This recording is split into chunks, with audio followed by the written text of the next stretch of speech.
আল্লাহর সৃষ্টি প্রকৃতি দেখতে কতই না সুন্দর, দেখলে শুধু দেখতেই মন চায়, মন প্রাণ জুড়িয়ে যায়। হ্যালো এভরিওয়ান, আসসালামু আলাইকুম। সবাই কেমন আছেন? আশা করছি সবাই খুব ভালো আছেন। আমিও আল্লাহর রহমতে ভালো আছি।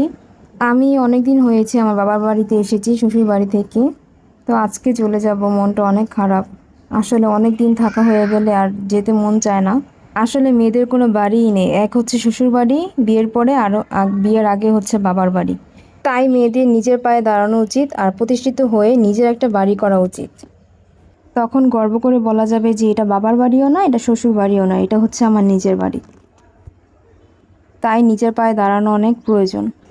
এই ভিউগুলো অনেক মিস করব আমার বাবার বাড়ি থেকে। চারপাশ এত বেশি সুন্দর, আর রান্নাঘর থেকে ভিউটা এত বেশি সুন্দর, পাশে একটা পুকুর আছে, অনেক বেশি সুন্দর। আর খুব ভালো লাগে, মন প্রাণ পুরো জুড়িয়ে যায়। আর বৃষ্টি আসলে তো কথাই নেই, এত সুন্দর লাগে চারপাশ।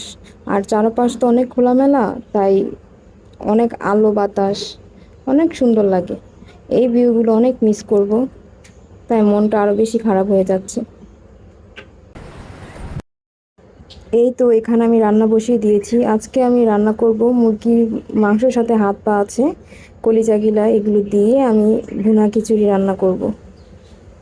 মশলা ভালো করে কষিয়ে মাংসটা দিয়ে দিয়েছি। তারপরে এই তো কষানোর পর মাংসটা হয়ে গেলে আমি চালগুলো দিয়ে দিয়েছি, পোলাও চাল।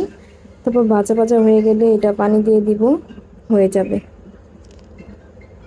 অনেক কথাই বলে ফেলেছি, আজকে ভিডিওটা এ পর্যন্তই। সবাই ভালো থাকবেন, সুস্থ থাকবেন। আল্লাহ হাফেজ।